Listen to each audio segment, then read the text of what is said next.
On behalf of RCAI, I'd like to welcome all of our members that are joining us for this extremely important Zoom presentation. And we're going to have a Western lanterns this evening, and we're going to take a look at. And as a China buff, I'm really looking forward to a little bit of new information and hopefully maybe acquiring some new interests. And what I'd like to do is just take a moment to recognize an anonymous donor that has actually provided 2 years of Zoom presentations.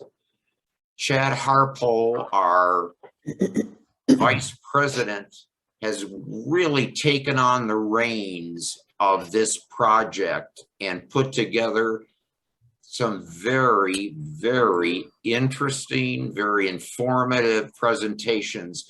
It's really expanded the offerings and what is available for our members. Joseph is nice enough to have joined Chad in helping, particularly making this available in the future to others who maybe are not quite able to attend the actual initial presentation. And with that, I'd like to, on behalf of RCAI, thank both Eric and Jason for the upcoming presentation. And I'd like to take one small moment yet and tell people we are interested in future presentations. This will be up to you all to get back to either Chad or Diane Hoffman as far as future presentations. And with that, Chad, thank you so much for putting this together again and for taking the reins of Zoom. Okay, and with that, I'm going to turn it back over to Chad. Oh, and by the way, I think he's going to have a very interesting announcement along with some of the information. Okay, Chad. Yeah, thanks, Roger. And we appreciate you and your leadership. And I do want to point out under Roger's leadership the last few years, even despite COVID, that we have grown the membership of RCAI immensely. So thank all of you all for your participation and membership of the organization. You helped make this possible. Just as Roger mentioned, a couple of announcements. First off, stay tuned, as I mentioned, for an announcement and a follow-up email on how you'll be able to access this recording so that we can watch it again and archive it for prosperity's sake. Secondly, stay tuned to the Winter Express for an announcement on the RCAI annual meeting, which once again will be held virtually, but we're looking at an early January date that does not conflict with the Atlanta train show for that. So that will be in your next printed newsletter. And then finally, as Roger said, the big announcement that we want to make tonight that you guys are hearing first, and you'll see it announced later, is thanks to Joseph's help, we are going to be broadcasting live from Gaithersburg. We have gotten permission from Charlie and Alan and the show promoters that will allow us to broadcast live on both Friday and Saturday at 4 p.m. Eastern, 1 o'clock Pacific.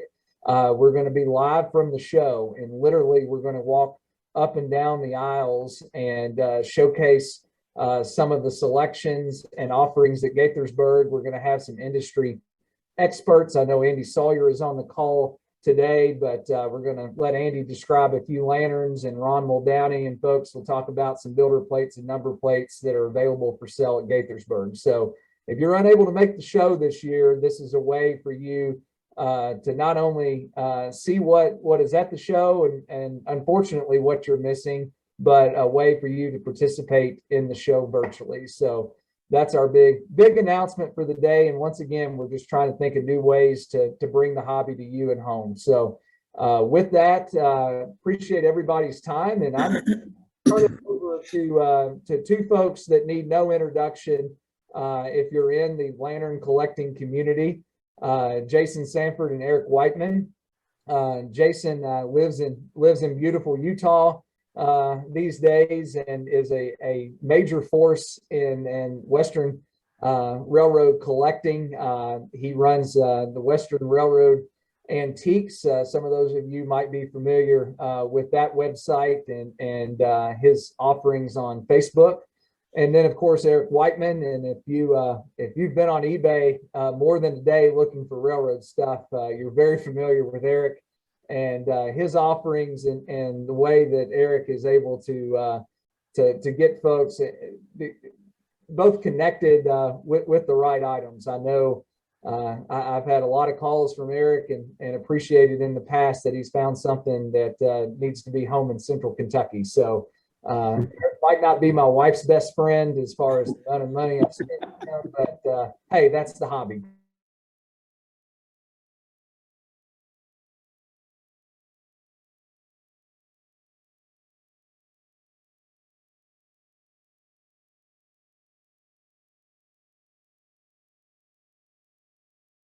To plug your questions into the chat.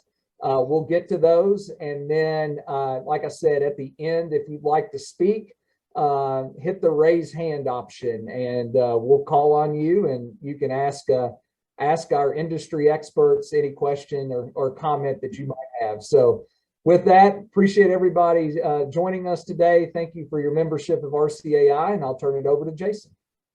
Excellent. Well, Chad and the RCAI team, thank you so much for the kind words. Eric and I are extremely grateful for this opportunity to talk about Western Railroad lanterns. Our love for the hobby runs very deep. Together, Eric and I, we own Western Railroad Americana.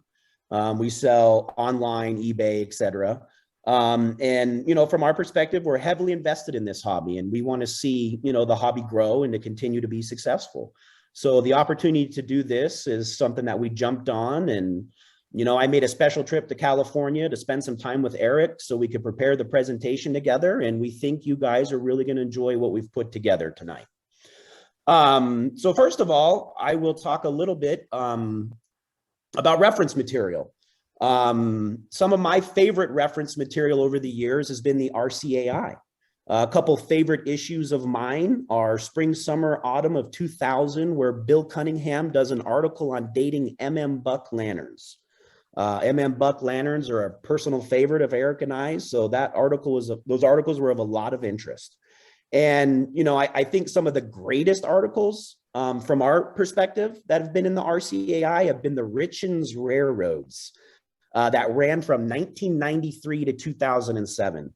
Dan Richens is one of those legends in the hobby, and he did an excellent set of articles on rare Western collectibles, from lanterns, locks, keys, passes. And, you know, I know from Eric and I's perspective, it was those articles that shaped a lot of our thinking and our approach to collecting. So, you know, we're very grateful to Dan, you know, all those years ago that he did those articles. Another great reference piece of material is this book on the left. It's called The Railroad Lantern, 1865 to 1930 by Bill Cunningham. It's extremely hard to find, so if you stumble across a copy, grab it. It goes through all of the patent information as it relates to Adams and Westlake. And you will learn more than you ever wanted to know about Adams and Westlake, and how the patents were introduced, and how you can use that information to date lanterns. Because one of the caveats is, even though the lantern may have an 1892 patent date on it, doesn't mean it was made in 1892. There are other features you need to look for to understand when that lantern was really produced. And this is a great resource. Another great resource is the Illustrated Encyclopedia of Railroad Lighting. They did 3 volumes. Volume 1 and 2 deal with lanterns. They pop up here and there. They demand a premium, but it's a great resource that gives you a lot of information about some of the lantern manufacturers out there. Okay. Okay, so let's get started. This quote has always jumped out to me. The Transcontinental Railroad transformed previously distant regions into close neighbors. The landscape was shrinking in 1869, and the wild, magnificent West was becoming mere passing scenery from a silver palace car. One Union Pacific surveyor, realizing what they had wrought, wrote in his journal, "There will come a time when there will be no West." And I think it's this spirit of nostalgia and this longing for the old West, a world powered by kerosene where the iron horse reigns supreme, is what drives a lot of us to collect these Western lanterns and Western Railroadiana. So on that note, let's begin our journey. All right, first, Building America, Union Pacific. I think that is a great slogan. Okay, so the first two we have here on the left-hand side is a Carrere, probably the earliest known Union Pacific lantern in existence. The globe is a wheel-cut cranberry UPRR. This globe exists in red and clear. The Union Pacific Railroad Museum in Omaha, Council Bluffs, they have a red and a clear. There is another red out there. So I think as far as rarity, there are 3 reds and 2 clears, as far as I know. The lantern on the right is one of the earliest marked Union Pacific frames. It is manufactured by W.M. Westlake with 1865 patent dates on it. It has a clear cast extended base, UPRR serif in a panel globe. So those are 2 of the earliest known Union Pacific lanterns that we're aware of today. Moving on, the lantern on the left is kind of it looks like an Adams and Westlake, but it's not. It's actually a more obscure manufacturer known as George M. Clark. George M. Clark was actually employed by Adams and Westlake and was stealing his ideas. Adams and Westlake eventually sued him, took him to court and won, so he had to cease production. But we should give credit to George M. Clark for some of America's first industrial espionage.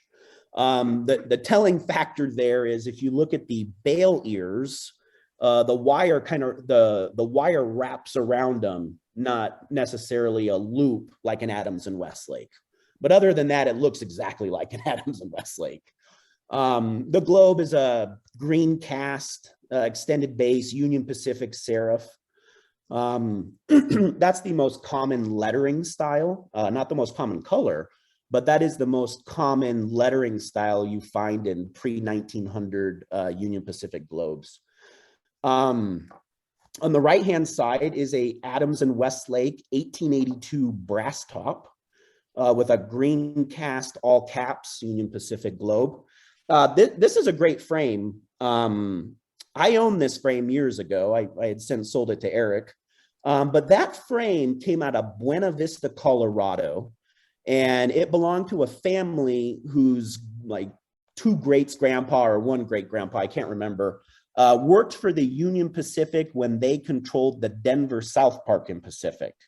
So this Union Pacific was used along the old South Park line when the Union Pacific had control of the Denver South Park and Pacific in the 1880s. Absolutely beautiful lantern. On the right-hand side, we have an RR signal with an amber cast Union Pacific extended base globe, once again in that common lettering style. This frame, so I travel a lot for my day job in corporate America. I actually found this frame on a business trip in Denver along Broadway. Broadway is one of those streets of Western lore where a lot of good stuff has come out of those antique stores. The RR signal frame for Union Pacific is pretty rare. There's 2 known as far as we know, and that one just surfaced a few years ago. The lantern frame on the right is a Adams and Westlake 1889. It's probably one of the more common pre-1900 Union Pacific frames that you can find, and it has a red cast Union Pacific globe extended base with the common lettering style.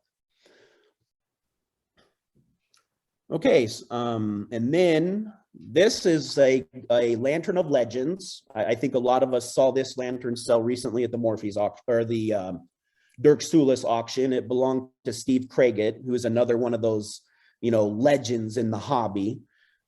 This is a Union Pacific Buck single wire guard frame with a blue cast Union Pacific in all caps. Currently the only one known to exist. That is a selection of Union Pacific lanterns. We'll move on to the next section. In the shadow of the Wasatch, Utah, right here in the crossroads of the West. You don't see a lot of Utah Railroad lanterns, so any opportunity to see or hold one is kind of always a treat. On the left-hand side, we have the Utah and Northern Railroad, started by the Mormon prophet Brigham Young. There are 2 of those known to exist currently. No one has ever found a cast globe. There's always rumors. No one's ever seen one. And living here in Utah, I rarely ever find anything from Utah here in Utah.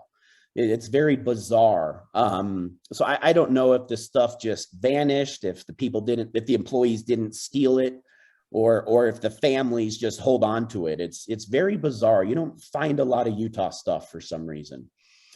On the left-hand side is the Utah Central Railway, which was the first railway built to connect with the Transcontinental Railroad in Ogden. So the Utah Central built from Ogden to Salt Lake City because the Transcontinental Railroad, much to the displeasure of Brigham Young and the Mormons, had bypassed Salt Lake City. So Brigham Young took it upon himself to build his own railroad. And there was a lot of scandal involved in that railroad, from, stealing land to, not paying their workers to, getting paid for work they were owed from the Union Pacific grading contracts. It's quite a storied road. There are currently only 2 of those known today, and no one has ever found a cast globe from that railroad. Moving on, this one is, this railroad ran in Colorado and Utah, but only 30 miles of the railroad were in Colorado, so we'll call it a Utah railroad. The Rio Grande Western Railway. So on the left, we have in Adams and Westlake pre-89. The differentiating feature on the pre-89 is the dome has no lettering. This was before they started stamping the lettering on the dome. It has a red cast Rio Grande Western Railway globe, currently the only one known in red. The lantern on the right is the Rio Grande Western Railway Buck 1889 single wire guard. The frame is, I believe, one of 2 known. And then the globe is the RGWRY Co., which is the lettering they used after the RGWRY.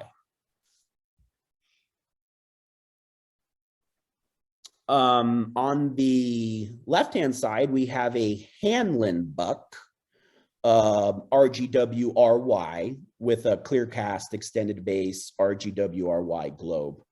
From a rarity perspective, the globe, there are only 3, maybe 4 of those globes known in clear with that RY lettering. The RGWRY Co. is the more common one, to use that phrase loosely. They're all extremely rare, but the RGWRY in clear is extremely rare. On the right-hand side, we have a San Pedro, Los Angeles, and Salt Lake Railroad, 97 transitional, where they did away with the twist-off pot and instead of solder and then soldered a bottom on it. It has a green cast extended base San Pedro, Los Angeles, and Salt Lake Railroad globe. There are currently only 2 of those known. And the second one is at the Nevada State Railroad Museum with a BB hole in the back. So kind of a shame on that one, but you know, other than that, it's fine. Those are some of the Utah lanterns. Moving on, here's my personal favorite, narrow gauge country, Colorado. This is where the majority of my collecting interest resides, and for Eric too. On the left-hand side, we have a Adams and Westlake 1873 brass top. And this is where the dating gets of importance.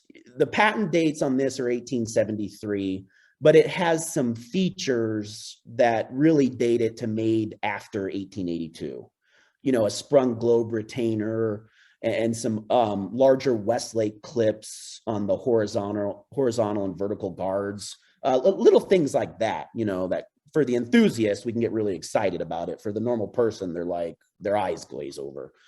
But this lantern to me is of historical significance because it was manufactured around the time when General Palmer was building the Silverton branch. And, you know, if you ever have the opportunity to go ride the Durango in Silverton, it will leave a lasting impression on you. The globe is a red cast DNRG, just DNRG. That globe is, you can be found in clear and red. As far as red goes, that is the only one known. The lantern on the right is a Buck model 1880. In 1880, Buck introduced a new model of lantern. And that's what this one is, with a red cast DNRG RR large serif. As far as the globe goes, there are 3 known in that red, in that large serif. It is a little bit easier to find in clear, and quite frankly, it looks amazing in clear too. Okay, a couple more DNRG brass tops, just because we love them. On the left-hand side is once again a model 1880 Buck. It's a little bit later than the other one. You can find some differences in the shaping of the cap and how that was manufactured. And it has a clear DNRG RR large serif, just like the red, but in clear. And it's interesting, this frame on the left, it was found in Canyon City, Colorado years ago with a red large serif DNRG RR. So I think from an authenticity standpoint, it's kind of nice to know that those large serif globes fit perfectly in those early brass tops. And they were used on the railroad in that way. On the right is once again an Buck DNRG brass top with just a clear DNRG. It's similar to the red on the previous page. This lantern has a great story. Once again, the antique stores on Broadway, 2 friends walk in. One guy goes right, one guy goes left. The guy goes to the left, finds this, and the guy who goes to the right probably found a New York Central Vesta or something. But, you know, there's just these legends that have come off this street in Denver where all these antique stores used to be. And this lantern came out of there. The lantern on the left is a lantern that I've nicknamed Baby Bell because she has a small bell compared to the previous ones that kind of have a larger, fatter bell. This is a Buck, kind of a later model brass top with a red cast DNRG RR in small serif. The small serif is probably the earliest known globe used by the Denver and Rio Grande Railroad. There's 2 in red, 1 in clear, and the Holy Grail, 1 in green. This lantern's absolutely beautiful in person. This lantern years ago belonged to someone that we probably all know, Bill Nouse, who's the late husband of Sue Nouse, who runs Railroad Memories. So just a great lantern, and you know, great history to it, and a real special piece, given it's the only known DNRG Baby Bell brass top. The lantern on the right is an Adams and Westlake 1889 Adams. What makes this one unique is the lettering stamping on the lid is the same die that was used on the early brass tops. So from a rarity perspective, there are only 4 of these known. There's a great story out there. There's a gentleman named Ken Jays. He does a lot of walking along the old grades, and he actually found one of these frames hanging in a tree. I mean, it's a great story. It's the most random story.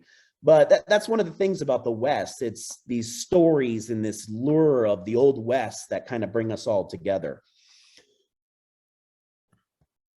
On the left-hand side is a 1892 DNRG RD, kind of a weird way to abbreviate railroad, with a blue cast DNRG RR globe.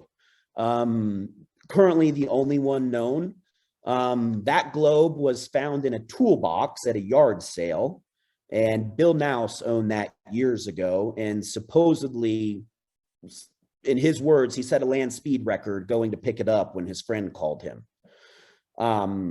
Just a great globe.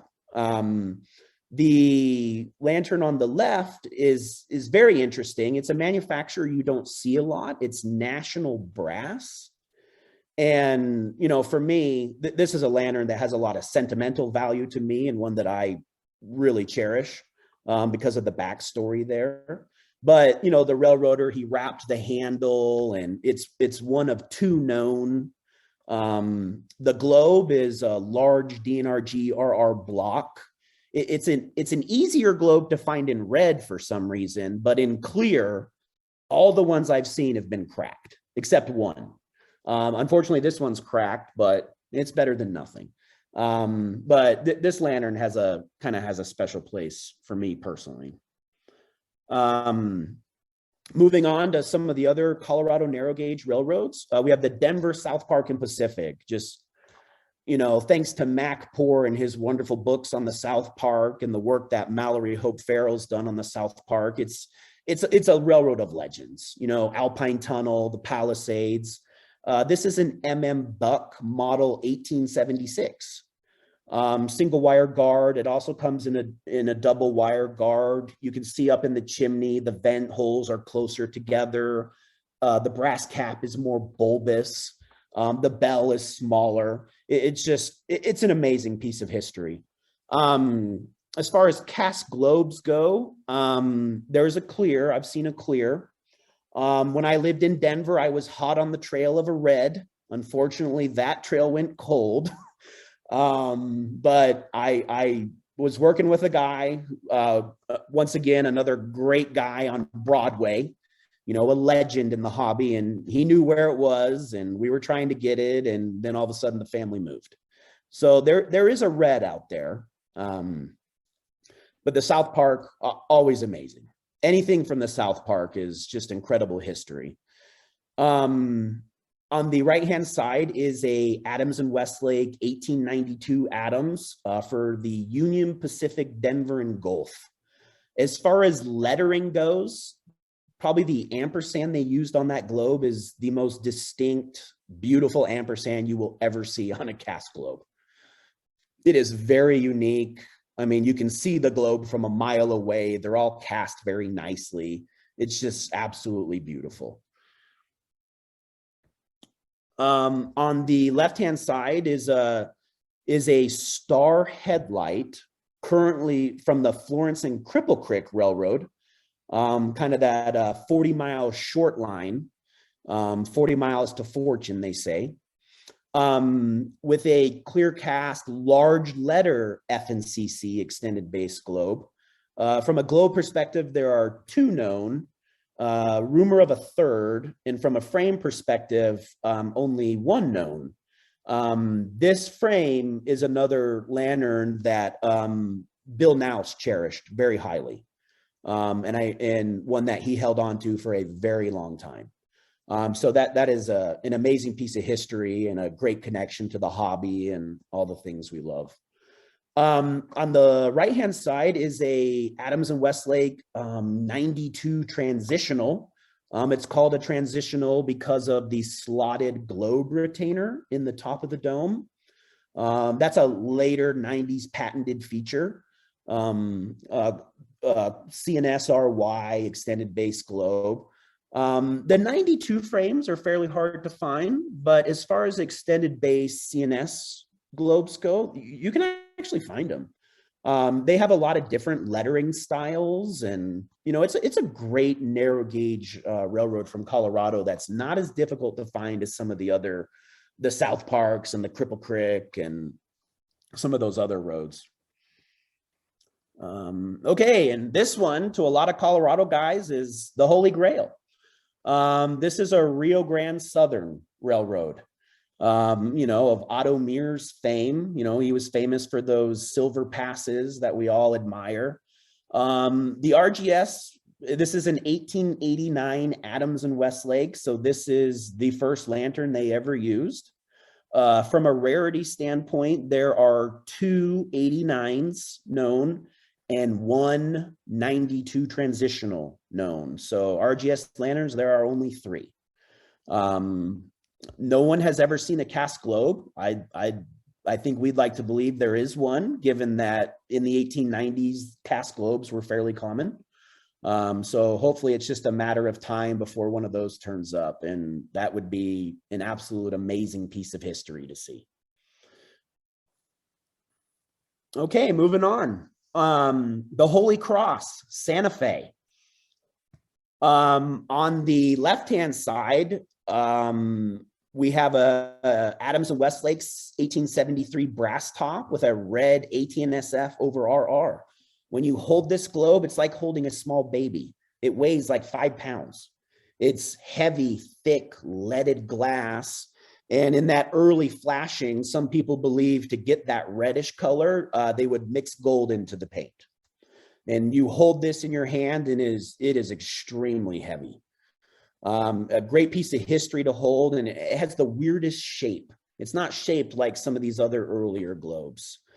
There are 2 known reds and 1 clear. Rumor of a second clear, but it has not surfaced as of yet. As far as cast globes go, that is probably the earliest Santa Fe cast globe out there. The lantern on the right is a Buck brass top with a green cast ATNSF RR. There are currently only 2 known green ATNSF RRs. And that too is just an amazing piece of history, given how tinny and well preserved that frame is with that globe. It's absolutely beautiful. On the left-hand side, we have an Adams and Westlake 1882 brass top with a red cast ATNSF globe. These ATNSF globes are available, well, not available, but you can find them in red, clear, and there is 1 known green. The best part is you can see them from across the room. The letters are absolutely huge, and the clear ones do turn up. The reds are harder to find, but they're just stunning. You can see them from across the room, and it just has a great Western feel to them with the large serif letters. On the right-hand side is a very interesting lantern frame. It's the only one known to exist. I actually found this on a business trip in Florida. We were down there in Orlando doing a big work meeting, and I stumbled upon this, and they let me bring it home. I had to bring it home on the airplane, and that was fun going through security. But it was a lot of fun. It's marked ATNSF RY, and it's a 92 A&W bell bottom. Only one known. Just last year, Eric and I found a 92 Adams and Westlake wire bottom, which is kind of the sister to this one, and it's currently the only one known. So it's just interesting. And the globe is a clear 18SF RY extended base. That globe is known in red and clear, and as far as I know, there's 1 of each known. When you get into Santa Fe, you get into, the best thing about the Santa Fe is they have a lot of lettering styles. You know, from 18SF to 18SFRR to Santa Fe Route to the Holy Cross. I mean, you could look at Santa Fe globes all day and still not partake of all of them. On the left-hand side is a Buck Santa Fe Route frame. What's cool about these is this is the backwards U frame. The U is backwards, that matches the backwards U globes. This is a green cast Santa Fe route. There are currently only 3 known. You can also find the backwards U in red and clear. Extremely difficult to find the backwards U. It's easier to find the correct U. Just Santa Fe route, 1890s. The Santa Fe was a very interesting railroad in the 1890s.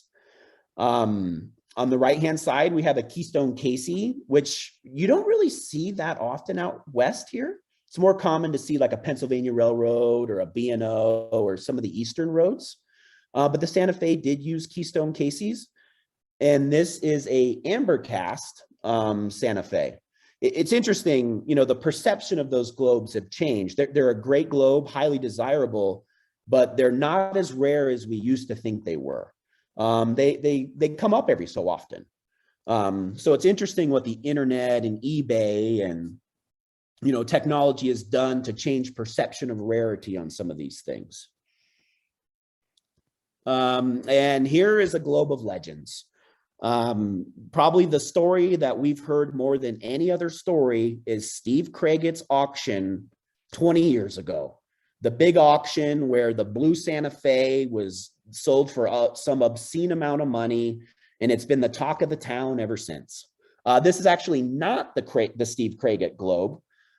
This actually surfaced 2 months ago in an antique store in California. So the moral of that story is there's still stuff out there. You know, if you put in the time and you hit the antique stores and you look, and there's still treasure to be found. As far as Santa Fe blue cast extended base globes go, there are 3.75 known. And I say that there are 3 whole ones, and then there's a 3/4 one where someone cut the top off so it fit in a short globe frame. So there's 3.75 known, 3 good ones. Just absolutely beautiful in person, an amazing piece of history, and the Holy Cross looks great in blue. So those are some Santa Fe lanterns. Moving on to just kind of the West. Just a small selection from the West. The lantern on the left is a Howard and Morris, a very early manufacturer that you see on the East Coast, but also supplied West Coast lanterns. This is the famous Virginia and Truckee Railroad. This is the earliest known cast globe for the Virginia and Truckee Railroad. There are very few known. There is a red cast extended base globe at the Nevada State Railroad, or at the Carson City Museum, where they have the coin mint. And there's a cracked red, I believe, and then there's this clear one, which is a rolled top Howard and Morris, the first generation lantern used along the Virginia and Truckee. Amazing piece of history. That came, you know, right out of California, outside of Tahoe. The lantern on the right is a 1882 Adams and Westlake brass top. It's a 6-inch brass top. More like what you see on the East. Southern Pacific and Virginia and Truckee were one of the few railroads out west that used 6-inch globes compared to the normal 5 3/8. The Central Pacific also used a 6-inch globe, as did the Eureka and Palisades and the Nevada Central. This is a green cast 6-inch SPCO, currently the only one known in the block style lettering. What's amazing is you can actually tell it's green. That globe in person is so dark, it almost looks black. And this frame came right out of Reno along the Transcontinental Railroad, had never been cleaned, was full of cobwebs. And it's one of those pieces, you hold it in your hand, you smell it, and it's 1880 all over again. It is absolutely electric. On the left-hand side is a Colorado Midland brass top made by Adams and Westlake, with a clear cast CMRR globe. The globe is unique because it's the wide M variation. The brass top is special. It's the very first lantern model used by the Colorado Midland. And there are currently 3 known. Great story. One of them was found inside the tunnel up at Hagerman's. The most bizarre thing, just hanging on the wall on a nail. That was years ago. Lantern on the right is a Texas and Pacific Railway Co. Buck brass top. Once again, the train man took it upon himself to kind of wrap the handle and personalize it. It's always neat to see that. You know, sometimes we forget that people use these and didn't cherish them as much as we do. It was just a tool. They didn't care if it got dent, broken, lost. Well, they might have cared if it got lost. But it was just a tool. And this tool is, you know, gives us a lot of satisfaction. On the right-hand side is a later Buck brass top for the Port Arthur route. Kind of a Midwestern, Western road, a little more obscure. But they had some, I mean, the amount of letters on that globe is absolutely beautiful. And they're all struck very nicely. You can find it in clear, red, and green, and it's just great history. And very beautiful lettering, just kind of different than everything else that you see. The lantern on the right is a Frisco system, green cast, coonskin. That was the logo that they used. I've seen this lantern in blue, green, clear, red, and it's a great logo because of the shaping and the complexity, and that it actually shows up nicely when it's cast, which you always don't get on some of the earlier logos. So that's a little kind of a selection of lanterns from the West. We could probably show lantern pictures all day. You know, I know we have a time constraint. So, you know, from a conclusion perspective, we can do a conclusion and a Q&A. As far as if you're thinking about getting into Western lantern collecting, the thing I can recommend the most is, I think it's pretty safe to say you've probably not seen a lot of these lanterns for sale over the years. A lot of these lanterns move between friends and between members of the community. Every once in a while, they show up in auction and on eBay, etc., or on websites. But the majority of these move between the community. So if you're thinking about, you know, getting into Western lantern collecting, befriend some other people in the community, reach out to other members of RCAI, and, you know, kind of put the feelers out for what you're looking for, what you enjoy, and what you would like to own. Here are some lantern dealers that I personally like. In full disclosure, we do own the top one, Western Railroad Americana. We also have a photo gallery where you can see a lot of these same pictures and a lot more other pictures of Western Railroad lanterns. That's available at westernrailroadamericana.com/gallery. Scott Neal up at Pacific Railroad Antiques always has a great selection of Western lanterns. Scott's been doing this a long time. Railroad Memories, Sue Nouse, and, you know, the legacy that Bill Nouse had. Railroadmemories.com, and right now auction catalog 111 is open. So we all have something to look forward to as that closes next Sunday. So those are a few lantern dealers that I recommend.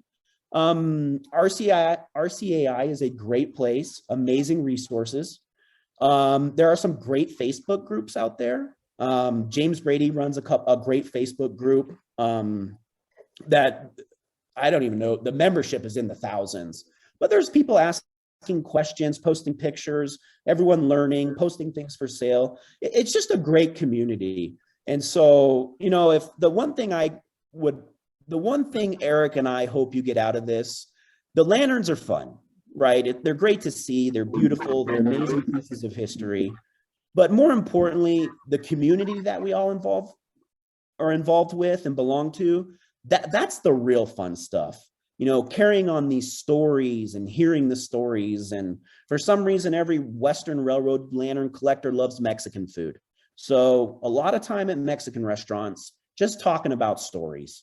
And, those are the things that you kind of think back on and smile every time you hold some of these great Western Railroad lanterns. From that, I will turn it over to the Q&A session.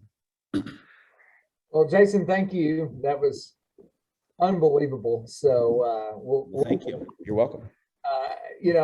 I tell folks all the time, going to Gaithersburg is like going to the world's greatest railroad museum, because it's constantly evolving and it's stuff you're not going to see every day. And this presentation was definitely an example of that through RCAI. I mean, there were some photos. I didn't even know a DNRG Bluecast interface existed. So that was unbelievable. One of the things I will say is a point of commentary to kick things off, and Jason kicked his presentation off, is a reminder as far as the back issues of RCAI goes and back issues of the Express. We do have copies of a CD-ROM that dates from 1971 through 2015 that is available. So if you're interested in that, we'll have some copies at Gaithersburg to sell. And then if you can't make it to Gaithersburg, reach out to somebody, your regional director, et cetera, in RCAI, and we'll figure out how to get a copy to you.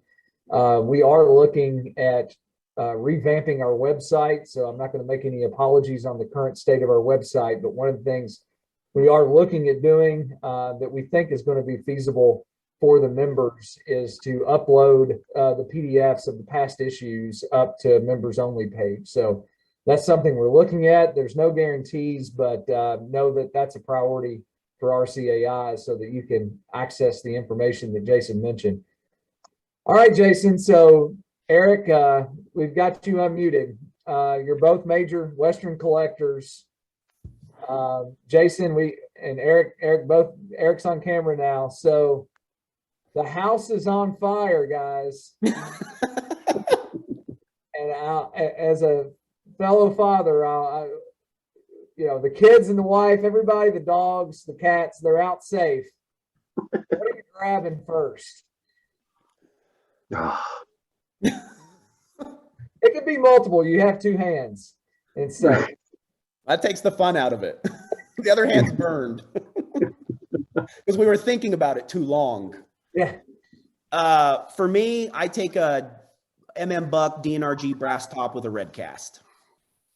I had wanted that lantern for years. I knew where it was. The guy who owned it was just another one of those legends in the community. And he finally agreed to sell it to me. And I drove 24 hours over 2 days, 2 days to get it. So that's the one.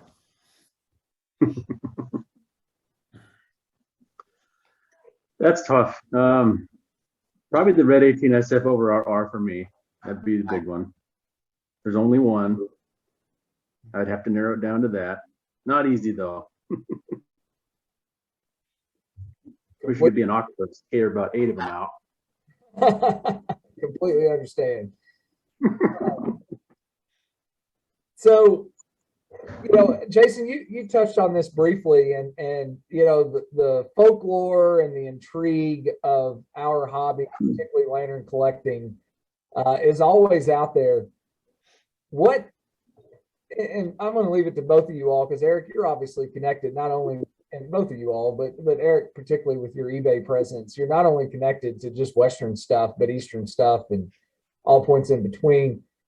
What's the folklore? What's the rumor that you hear is out there that you're willing to disclose, I guess, to a number of participants, that you hope exists, that you hope that hope actually is available at some point for someone to surface and bring to light? As far as a Glober frame? Yeah, exactly. Yeah. Yeah. I gotta believe there's a DNRG RY cast globe out there somewhere. I would think. It goes hand in hand with that early frame that's out there. There's an Iron Mountain example, and I would think there's got to be a chance there's one there somewhere sitting out there. I think it's very real. And I'm sure Jason would agree with that too. Yeah. Yeah, for me, I don't know why, Chad. I just have this weird itch. Greencast RGW. I don't know. I just got this feeling that I'm going to stumble upon it. Eric thinks it's already at my house, and I'm kind of like leading him on. So it's kind of fun. Yeah. And for all the participants, if you have a question, feel free to raise your hand or type something into the Q&A section, and we'll get to the question. So we did have a couple typed in that I'll start off with. So red globe versus ruby red globe. As far as the descriptions and the makeup, could you define that a little bit more, Jason, and talk a little bit about the differences just for folks coming into the hobby? Yeah, so this all relates to kind of extended base, right, which is 1900 or before. So you see two types of red. You see a flashed red, which is a clear globe that they've put a coating on.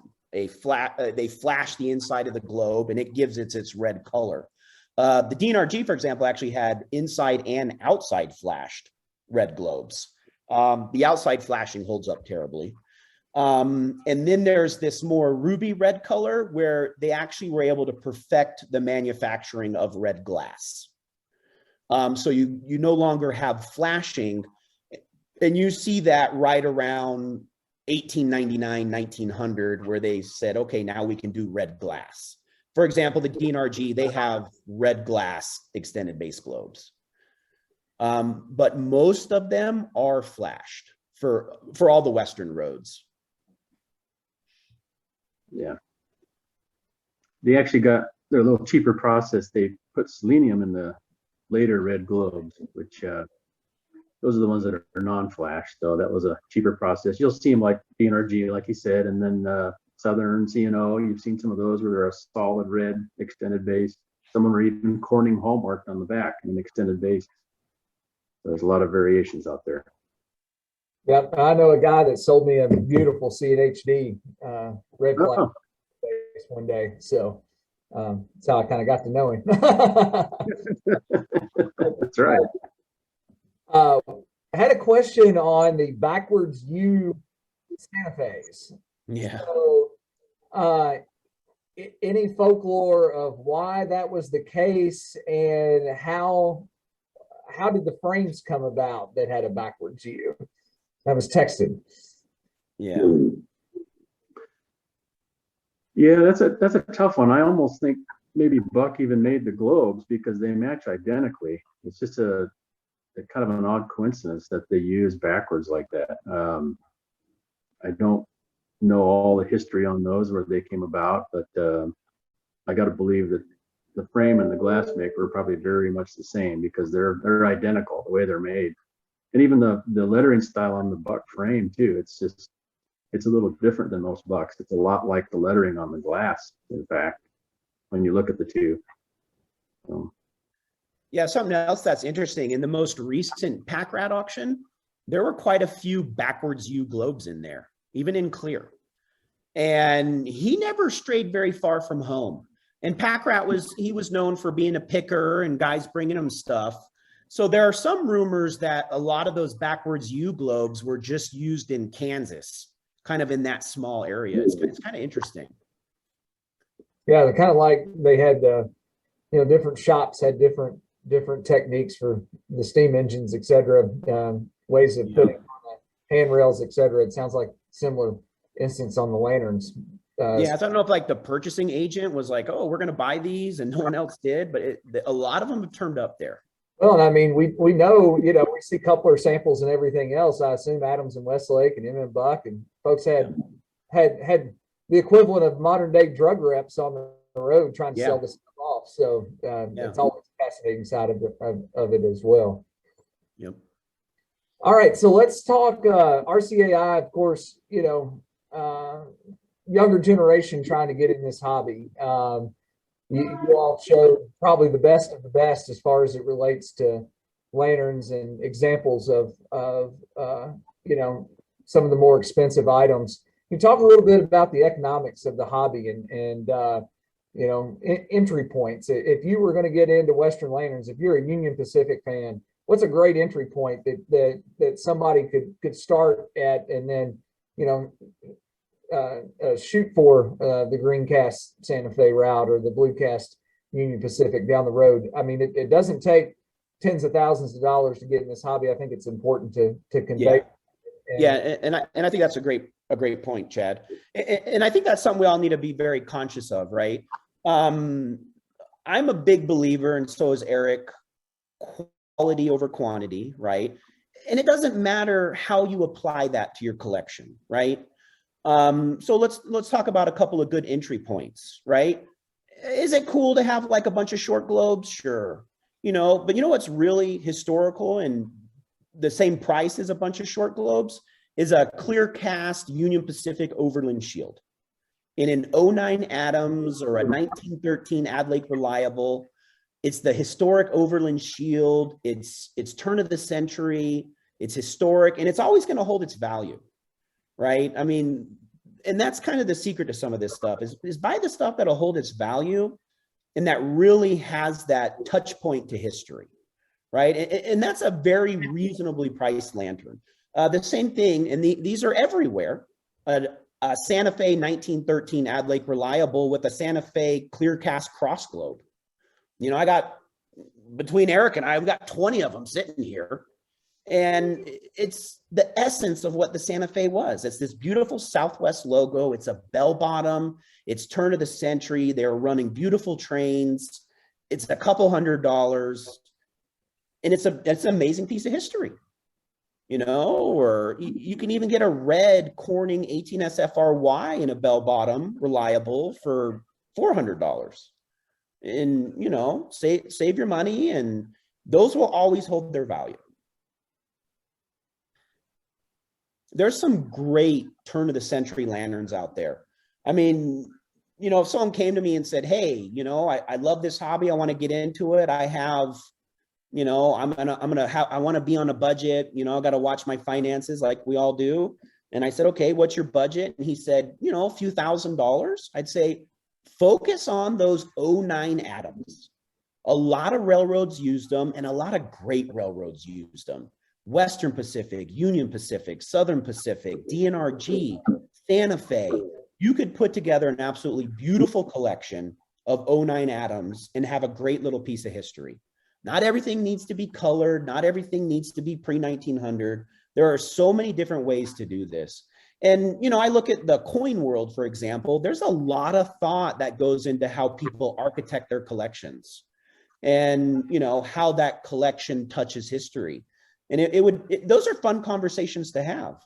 And, from our perspective and from the RCAI perspective, it would be neat to see more conversations like that.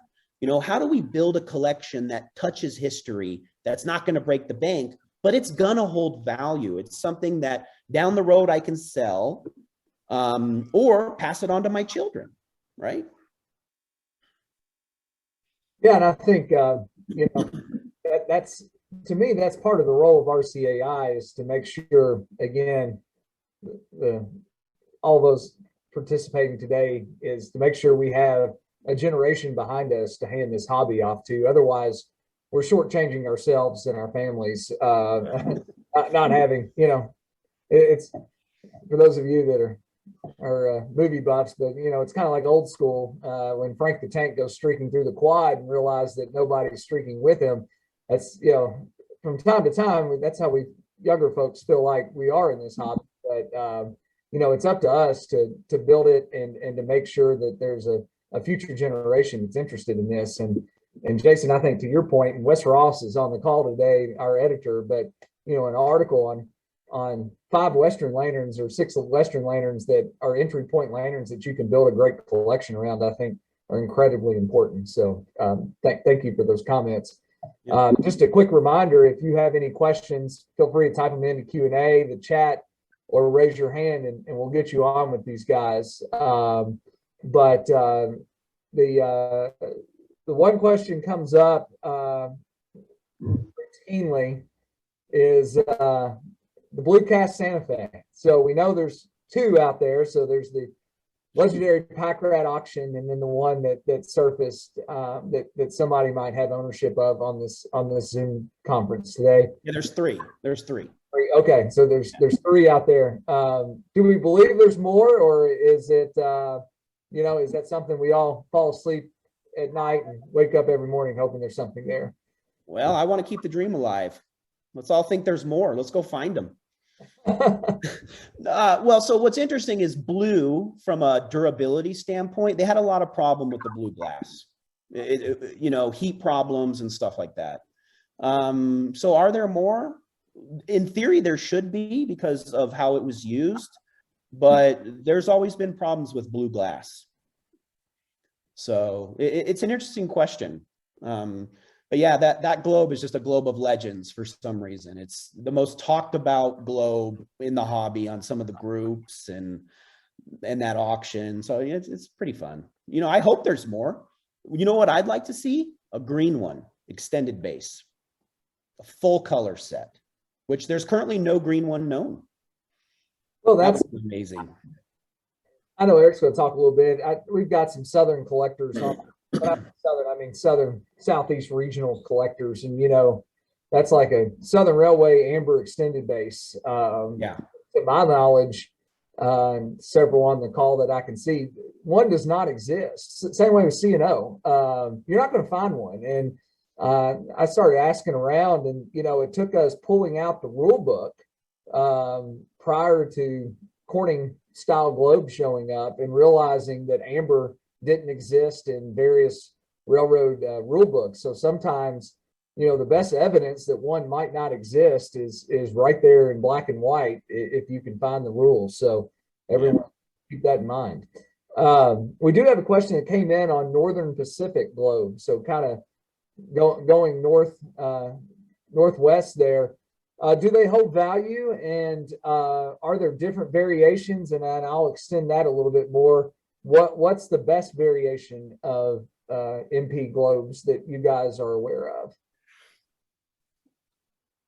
Well, there's certainly quite a wide range of Northern Pacific globes.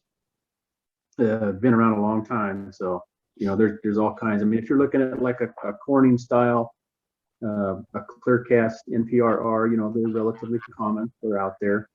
But if you start to get into some of the rarer stuff that's colored, extended base, those are very rare. But even there's some variations in clear, like a big block letter and a cast extended base, and those are very tough. As a general rule, yeah, Northern Pacific is very popular. I mean, you're looking at Transcontinental, a lot of guys collected it. Very good road, and a lot of different frame options too. Some of the early ones, tough to find, but they're out there. They've got some great lanterns for sure. Craziest Northern Pacific globe, extended base, green, large block, NPRR.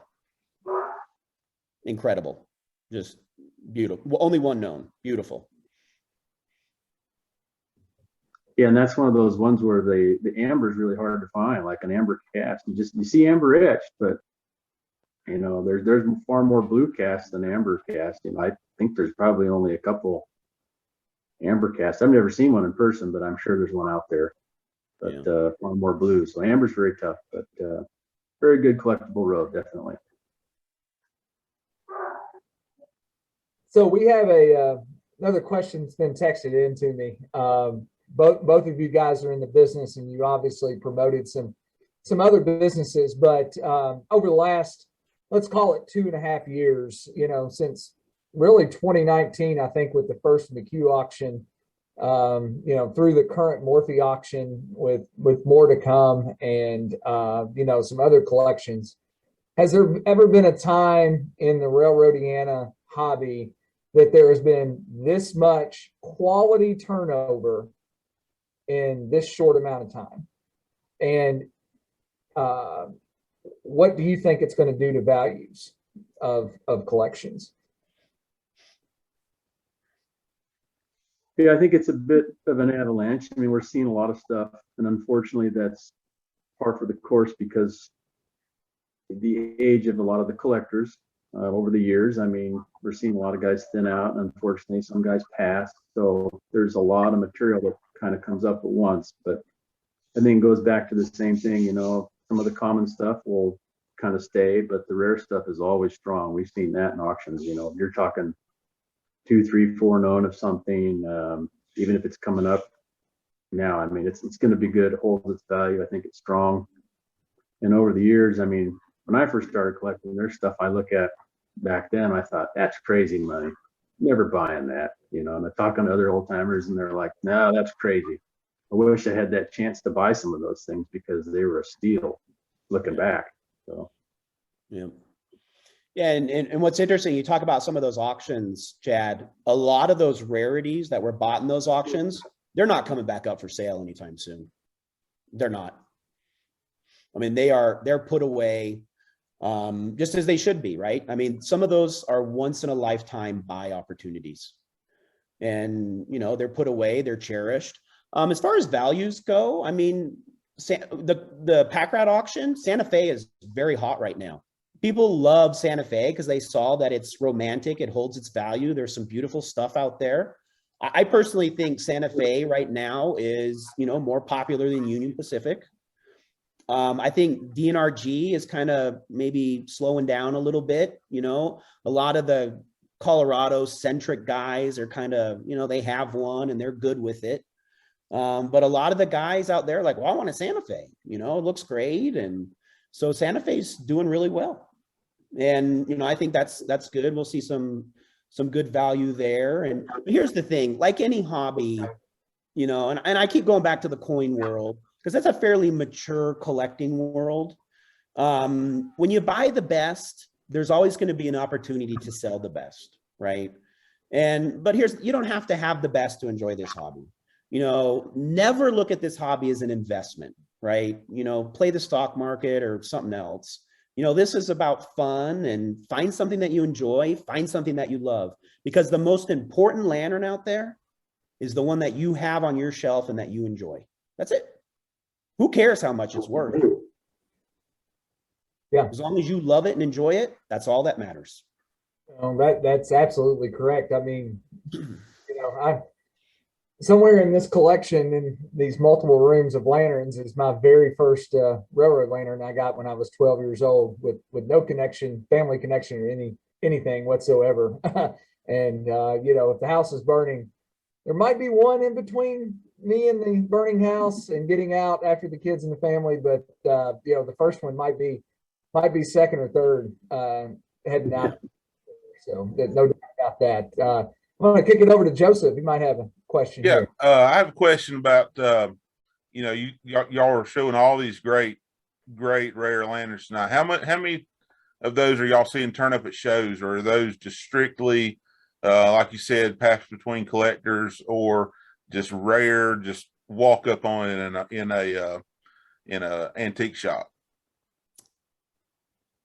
So there are a few lanterns that I showed that turned up at the Denver show like 20 years ago. Most of those are between collectors. There's a couple eBay finds. We did Buena Park last year before COVID. Nothing crazy really turned up there. But here's the thing, you just don't know. You know, it's kind of hard to give a blanket answer of, oh, where's it going to turn up? I mean, I'm on a business trip in Florida and here's a rare Santa Fe lantern, you know, it's just, they turn up everywhere. So, you know, keep your eyes open and, you know, go to the shows, network, meet other collectors and say, hey, this is what I'm interested in. And, you know, maybe they'll say, hey, I actually have one of those, you know, thinking about selling it. Let's stay in touch. And then harass the guy for the next 2 years and you'll eventually get it. No. Yeah, that's thanks, guys. Yeah. Not necessarily asking you to promote a show, but what's, you know, for most East Coast guys, Gaithersburg is the show to go to. Yeah. What's that show for you know, you Western guys? Buena Park. And then the Colorado show that Sue Nouse puts on. I know she took a break because of COVID. We'd love to see that one come back. And then Eric and I are discussing with some people about doing another California show together that we would promote. So that would be at a different time of the year than Buena Park, kind of give us something to do as the weather cools off. Okay. And one question that came in on the Q&A, will you guys be at Gaithersburg this year? No, we won't be at Gaithersburg this year. That's one we'd like to get to. We have some other plans in the works right now that we're kind of focused on. A little bit of shameless self-promotion, but we are launching our auction company next year. Railroadauction.com. So we're kind of heads down focused on that and working on getting some other collections and increasing our inventory. But Gaithersburg is definitely on the list. Buena Park in February, we'll absolutely be there. And then if they do a Colorado show, Sue Nouse does that, we'll be there too. Okay. And as mentioned earlier, Joseph and I will be at Gaithersburg, and we will be broadcasting. So Jason and Eric, we might be leaning on you all to broadcast from our West Coast affiliates. How's that sound? We'll get that figured out. Again, as we start winding down, etc. If you have any more questions, please type them in, raise hand, etc. But let's talk a little bit more on the economic side, because I think it's an important part of this hobby. The dividing, it's not necessarily at the Mississippi River, but what do you guys think? What's the difference when a greencast C&O lantern is worth, let's say, $4,000, and a greencast Santa Fe is worth $40,000? Very few examples of both exist. What's the difference? What causes the disparity between coast and do you guys see the East Coast southeast end of things rising over time, or are we going to consistently see the price difference? I see it for sure. Eastern lanterns have really gone up. I mean, when I first started collecting, some of the brass tops and colored globes were nothing, and you see what they're bringing on eBay now. They've done really well. So I think actually the Eastern market is very strong. Good brass tops, good colored globes, the early stuff, and same with the Southeast. Good C&O, Southern, ACL, L&N, all. You've got the rare stuff. It's really been doing well, I think. As far as the difference in the pricing, I don't know. That's a tough question. I guess we're crazy on the West Coast. I don't know. Well, and a lot of it's simple economics, right? I mean, it's a hobby, but it's also driven by economics. It's supply and demand. Right now there's a demand for some of these rare Western items, but to Eric's point, there's a lot of, and you look at the population of the country, right? Everyone lives on California or they live on the East Coast. There's nothing in between. And the guys in California, I don't see a lot of new collectors coming out of California. A lot of guys coming out of the East Coast though. And they're going to want to buy and collect what they know, what they have that connection to. Chesapeake and Ohio, B&O, all of those. So you're going to see those increase in value. It's like, I talked to this guy on Facebook. He always mentions this crazy colored globe to me. And I just keep telling him, just buy it. Just buy it. You're not going to get a chance at another one. And it's the best of the best. It's the rare of the rare. Just buy it and you won't go wrong. You know who you are. Just buy it.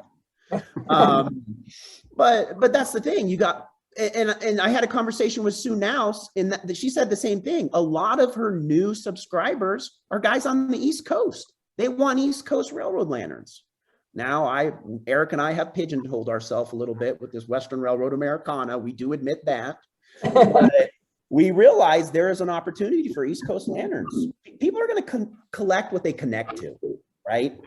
I connect to Colorado, so I collect the DNRG. If I lived in Massachusetts, might be a different story. Absolutely. And, I'm sure the new auction house will not be exclusive to West Coast Lanterns. So we'll be. No, it will not. By the way, we'll hook you up with the advertising manager for RCAI when that comes to fruition. Yeah, we got some big plans there. There you go. So we did have a question come in. I'm pretty sure it's from our friends, the Hebels, just across the river from me in Indiana, about the link for the broadcast from Gaithersburg. We will likely send that out, and that is going to be done via Facebook Live. So we're going to make that accessible on Facebook. If you are not an RCAI, follower on Facebook, look up our Facebook page and that's where you'll find the link. We're going to make it, well, Joseph will be the one handling the technicalities of this, but we're going to make it so that it's shareable. Some of the groups that Jason mentioned earlier, like James Brady's Lantern Group, etc., we'll be able to share the link on that page as well after it goes up and is archived. But we're really looking forward to that. We appreciate Charlie and Alan allowing us to do that, and we think that again is going to bring some not only promotion to the show, but most importantly is promotion to the hobby with folks that might not realize the importance of attending shows and attending events like this, that it's the networking, it's the information that you get. I texted a couple people, I'm not going to lie, that I didn't even know a DNRG Bluecast extended base existed. So just seeing that today was a great highlight. So we appreciate that. Yeah, Chad, just go a little bit further on that question about Gaithersburg. If you will go to the RCAI page on Facebook, there should be an option in the top right corner to get notifications from the page. So when we go live at Gaithersburg, you will get a notification that the RCAI page has gone live. And if it doesn't go, if the notification doesn't go through, if you'll just pull up the page at 4 o'clock on Friday and Saturday, it will automatically pop up on your screen for you. Thanks, Joseph. Yep. All right. So with that, any other questions or comments? This was a great event. Jason and Eric, we appreciate the time that you guys put into this. Just unbelievable information. For those of you that attended, it's just unbelievable to see the products that were displayed here today. I'm sure this will not be the last presentation these two guys do. Besides just lanterns, I know they dabble in a little bit of everything as far as Western Railroadiana goes. As Roger mentioned earlier, we are constantly looking for new content for these Zoom presentations. So if you have ideas or suggestions, please reach out to us or anybody with RCAI to give us those suggestions. Again, the next one that we will be doing will be our annual meeting.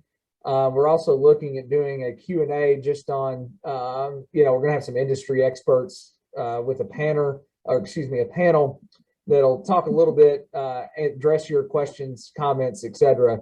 But that's going to be early January and will be announced in the next edition of the Express that'll be coming out hopefully in December. So with that, I'm going to, Jason, Eric, give you guys a couple seconds to wrap up and we'll call it an evening. All right. I just want to say thank you to you guys. Thank you, Chad and Joseph, so much for arranging everything. Really appreciate all the work, and thank you, Jason, for getting this going. And thank you for all the participants too. We appreciate that, and hope you guys enjoyed it. And if you ever have any questions, call, email, whatever, get in touch. And if you got patent questions or anything crazy you want to know, we'll be happy to help out. Thank you so much. Yeah, and just along the same lines of Eric, thank you for the people who took time out of their day to participate and to enjoy the presentation. We hope you got a lot of enjoyment out of it. And like Eric said, call anytime, questions, pictures. We love to talk lanterns. We love to talk any lanterns. We're here to help and educate, and hopefully we can all grow this hobby together and make it an ongoing concern for generations and generations to come. It's, in my opinion, the greatest hobby in the world. Well, thank you all. And Joseph, thank you for your assistance. Everybody that was on the call, within the next week or so, I will email out a link to the archive of the video that you guys can rewatch this. And anybody that missed it, that missed it, that wants the link, tell them to reach out to us, and we'll be happy to share the link with our members. But in closing, thanks again for your membership to RCAI. That's what helped makes these events possible. And thanks everybody for participating tonight. We'll sign off at this point. Looking forward to seeing you guys at the shows and annual meeting in January. Thank you. Thank you. Thank you.